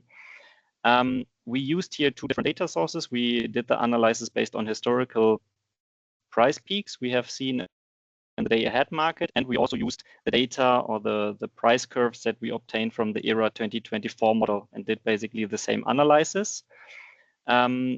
Finally, we decided to use the data from the ERA 2024 model because we believe this is a better prediction of how the system is going to change in the future and how the prices are going to change better compared to historical price occurrences.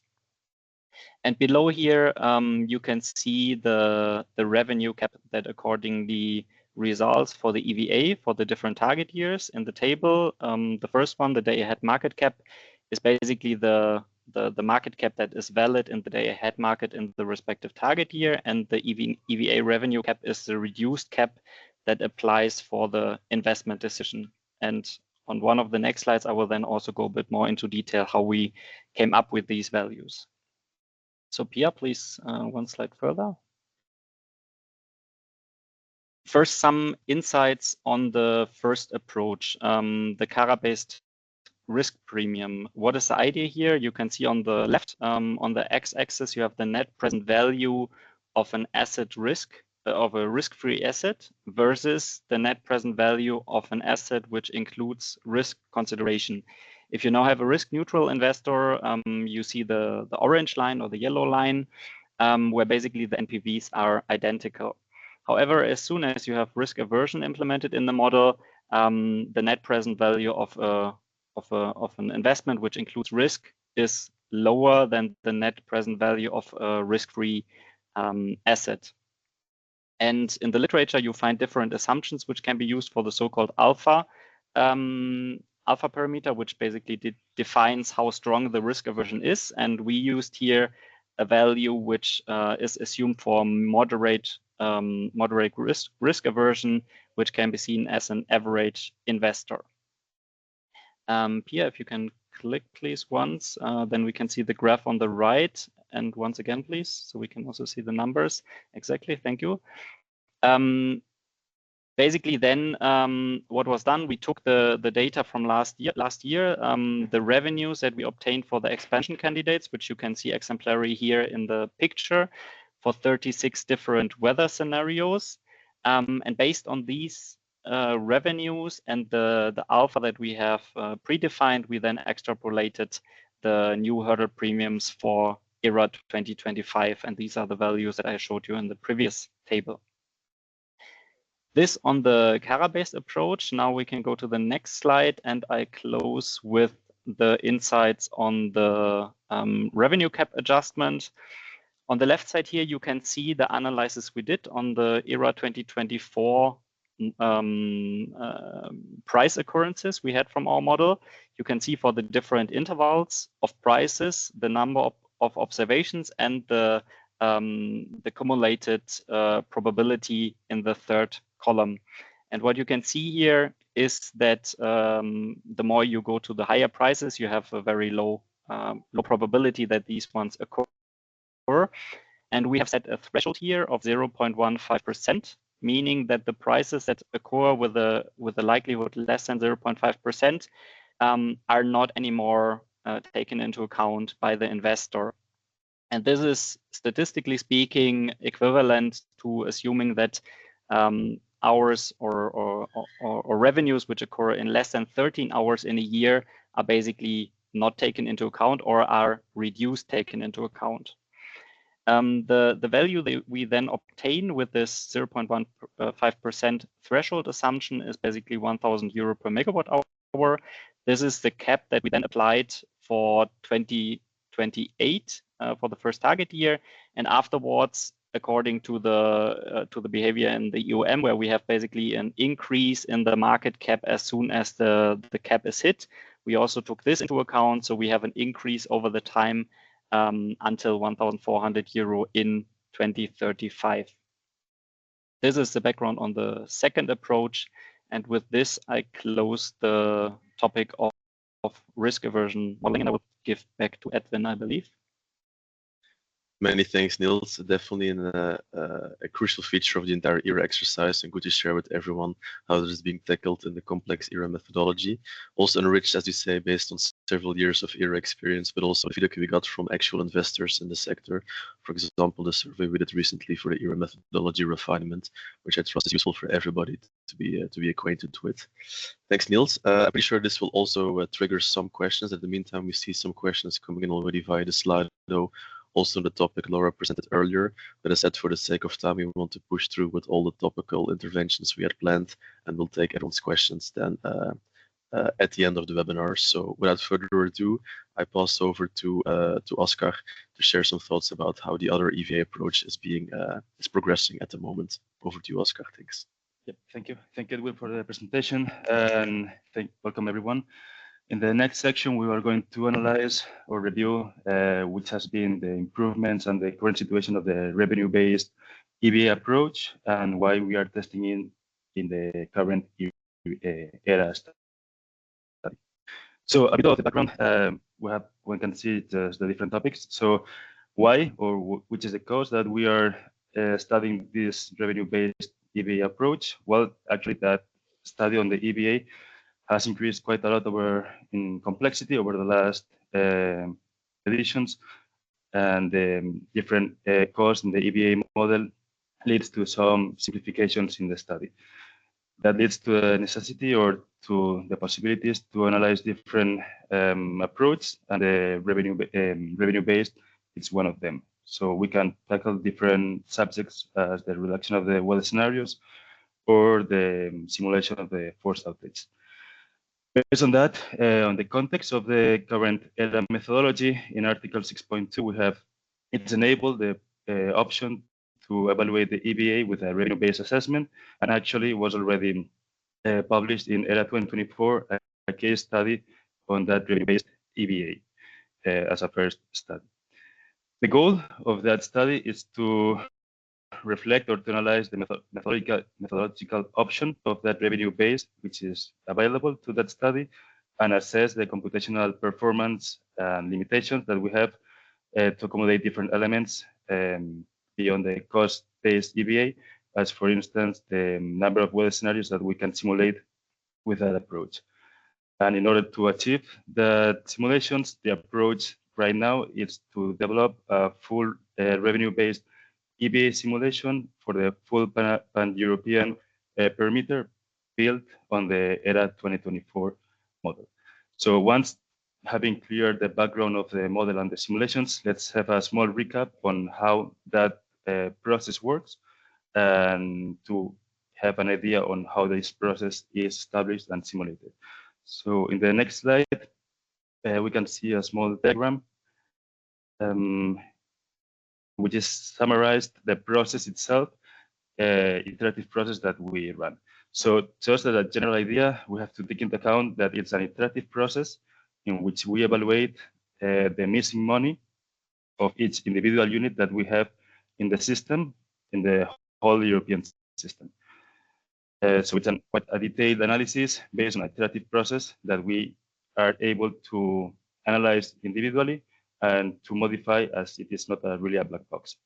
So going into detail into the diagram, we can see that we have an initial system of the initial system, which is the one we have already with the information that we have, plus an investment candidates or unit that we want to analyze if are able to be developed and built in the following target years.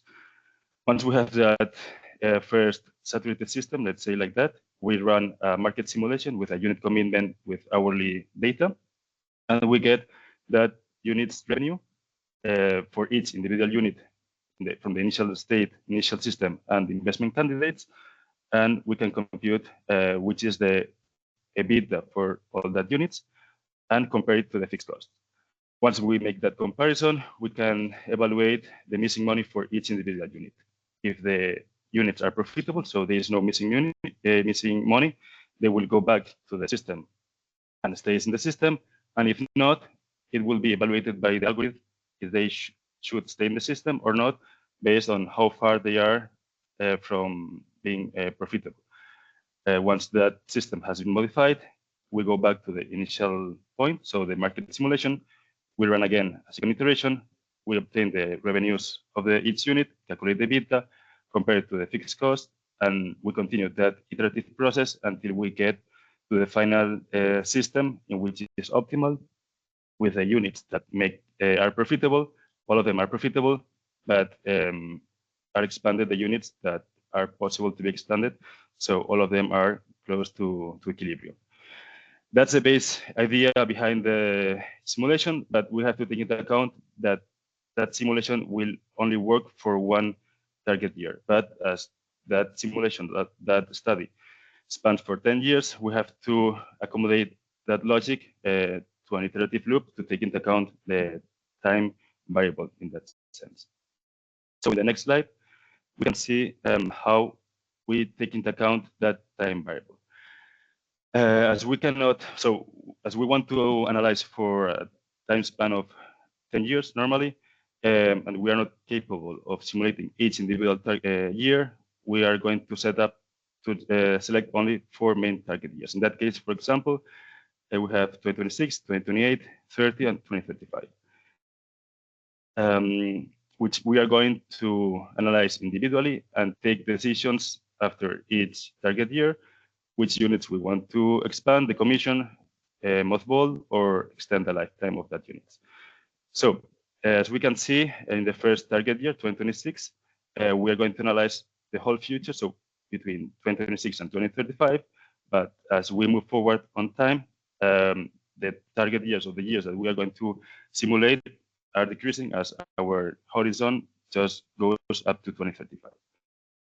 Taking that into account, if we go to 2026, for instance, we will analyze the same loop as we did before, as we showed before, for each year that we're going to analyze in the future. So in that case, 26, 28, 30, 35, we're going to perform the iterations in each main year, and we will get a final optimal system based on the decisions that we're going to take in 2026. Based on the results, it's going to be computed the EBITDAs and the net present values of the units, and it's going to be taking some decisions in order to expand some units or the commission or the decisions that we want to take into each unit. So mention again that the analysis is done unit by unit, and with also the possible expansion candidates. Then we will move forward in the future. We will perform the same analysis, moving, let's say, ourselves to the future, to 2028, reanalyze, we reassess the next target years, and again, take decisions that will go forward to 2030 and 2035.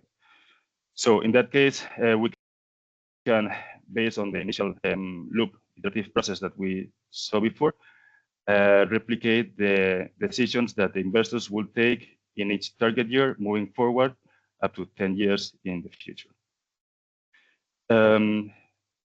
Just mention that this process has been developed internally, so it's not a black box. It can be modified and include other cost streams in order to simulate more accurately different revenues that can appear in the future or for different technologies.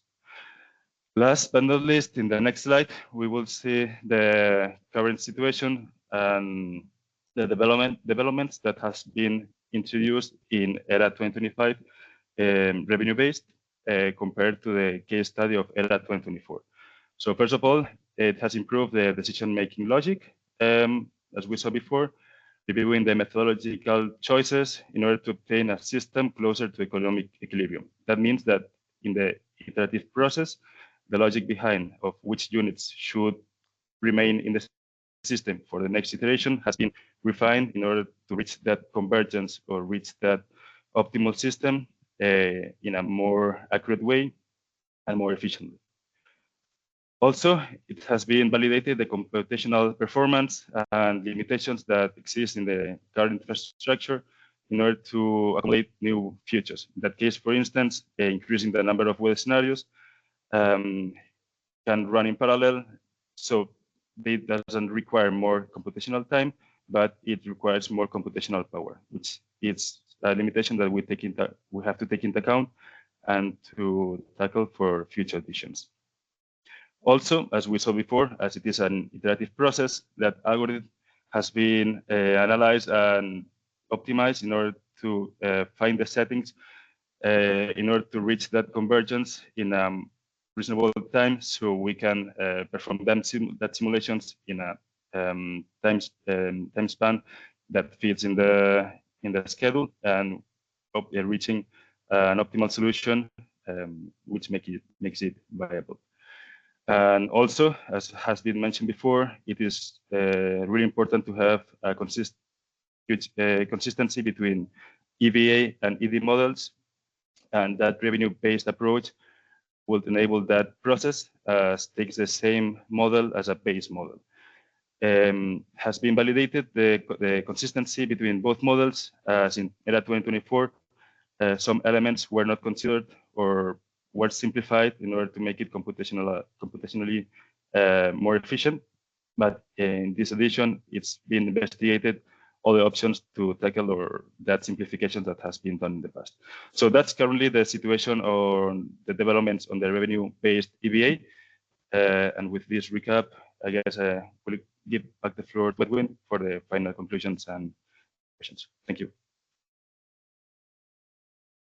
Many thanks, Oscar, for sharing some views on how the revenue-based EVA is progressing also for ERAA 2025. Again, a topic heavily discussed and anticipated in previous eras, so good to see how progress is being made, and I appreciate any views on this topic as well. So let's make best use of the time we still have available, because we still want to close as planned around 12 o'clock, of course. So thanks already to all the presenters from ENTSO-E and ENTSO-E for their concise presentations. Now we go to the part which you can impossibly prepare for, but at least we see some good inspiration already via the Slido. So taking a look at some of the questions some of you have been asking, and if any questions still comes up also for what Oscar just presented, by all means do still put them into the Slido chat, of course. I think one of the questions which got most traction so far is one that you just presented, Oscar, on the revenue-based EVA. If you could again elaborate on the revenue streams used for all each units to evaluate the missing money problem. Thank you.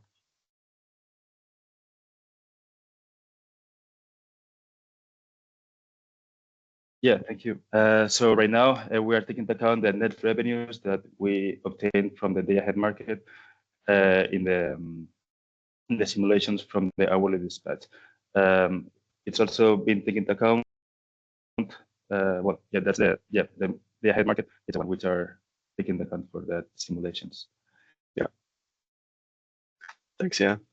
Okay, perhaps also to keep it a bit in order of the presentations we had so far, I go to some questions which were addressed to you, Laura, when you presented on the weather scenario selection. So on some questions, already some comments, some reactions were given in writing already. So I hope that helps to the person who asked those questions, and many thanks to that.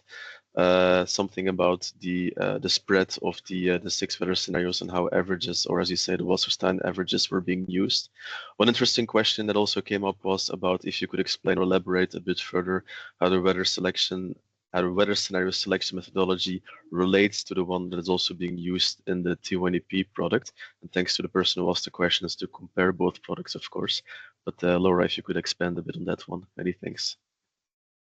Yeah, I can do that, of course.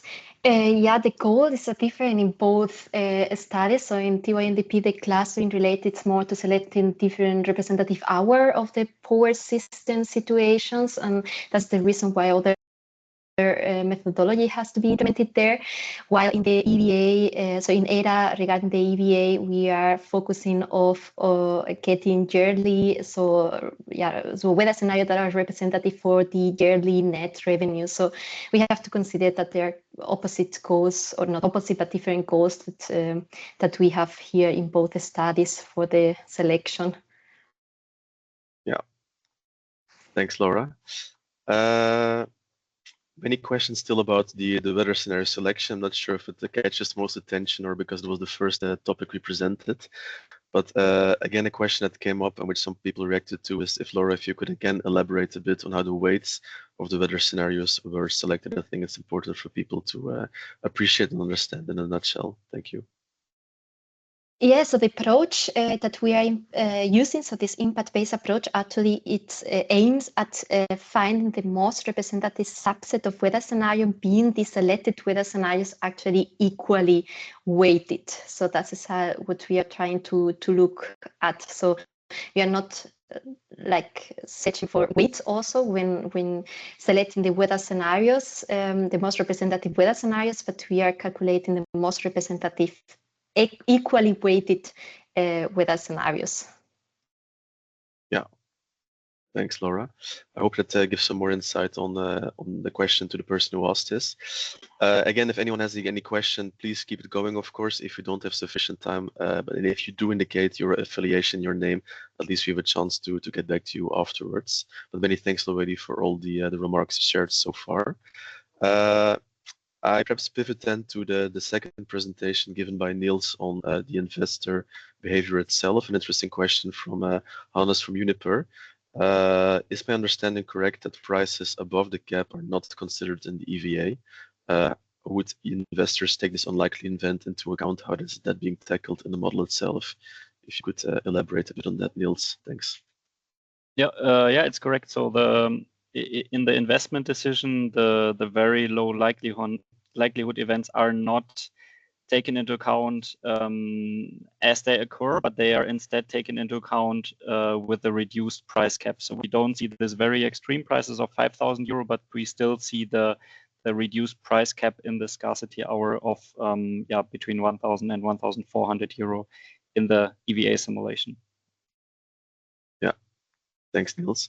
I hope it also addresses some of the questions we had earlier in the presentation that Laura gave about how, if I can call it like that, outliers and weather scenarios are being covered in the EVA itself. Of course, both approaches hang a bit together, but if still listening to all the presentations, if there's any questions still about how investor for outliers is taken into account, happy to receive them still. Perhaps I pivot then to a question to your presentation, Oscar, on the revenue-based approach. It's a question from Anatole Destieux asking, for the revenue-based approach, investment decommissioning in 2030 will impact the NPVs for assets in the system in 2026. How is this issue being tackled? If you could expand a bit on the assumptions here. Thanks. Yeah, exactly. So we go 1 second to the previous slide so we can have an example there. So as we mentioned before, we simulate each target year individually, and we make decisions in the future. So let's say that we calculate in 2026. So we move ourselves, let's say, to 2026, and we evaluate the future with information that we have available in 2026. In that case, we make some decisions, we expand or not units, and then we move forward. But the decisions that are taken in the future doesn't affect the past in that sense. So we are trying to replicate the reality of the investors that are taking in real life, let's say somehow. It's not trying to optimize the whole system, but to replicate the logic of the investors. So and unit that is built or decommissioned in 2030 will affect the calculations, let's say, that has been taken in the past, but you take the decisions that you make the decisions that you have that you do with the information that you have at each being time. I don't know if that answers the question, but that's the logic that is behind the iterative loop. Super. Thanks, Oscar, for elaborating on that one. Indeed, if it triggers any reaction, I'm pretty sure on this topic there will be more questions to come as we progress. And once the ERA 2025 is being published, by all means, don't hesitate to come back on this point to whoever asked this question or has any questions on this topic as well. I see at the moment no new questions coming in immediately, and also some responses already given in writing. So I hope it was already helpful to all of you who post those questions. Looking also at the time, I think it's also opportune to come to a closure of the webinar. So let's talk about the next steps then, if we can move forward. So next steps, essentially, it's about what you can expect next to come and where you can connect with us in the months to come. As you hopefully understood from the presenters here today, the ERA 2025 work is progressing well. Also, thanks to all the responses we got from all of you on the input data consultation we had before summer, which allowed us to update the data package, calibrate the models, and get the first test runs going. As you can imagine, we're already about end of summer. We're in full crunch mode to finalize the ERA runs in the months to come. So it's still our ambition to launch the ERA 2025 publication this side of Christmas, which will be an interesting set of months for the expert teams working hard on this topic. Definitely, you can expect a dissemination around the time the ERA 2025 is being published. For the moment, there are no next webinars foreseen in the immediate months to come. But again, if any of you have any questions about anything you heard today or you haven't heard today and you're interested about it, please do connect to us so we can at least can have a conversation and take your guidance as well on this point to go forward. An immediate next step, again, I take the opportunity to make some advertisement for a next webinar we've scheduled today, which talks about the ERA methodology amendments for next eras to come. If you haven't done so yet and you're interested in this topic, how ERA can evolve beyond ERA 25-26, by all means, do dial in for this one as well. I hope you are aware of an ongoing consultation on our proposal for the ERA methodology amendment itself, which closes next week already. As we're coming close to 12 o'clock, all that rests me is to again thank all of you for your continued interest in the ERA itself. I see some names who have been connecting to us, connecting to our webinars for the past years already. Thanks for your continued interest. It shows the importance of the product. Thanks also to everyone who dialed in for the first time. And again, if you have any questions or you would like to reach out to any of the experts you heard here today, by all means do so. And lastly, of course, many thanks to all the presenters from ENTSO-E and Acer who took the time to share some thoughts in today's event. Many thanks to all of you. And this being said, we can close today's webinar, and I wish you all an excellent rest of the day and hope to see you all soon in person or virtually. Many thanks. Have a good day. Bye-bye.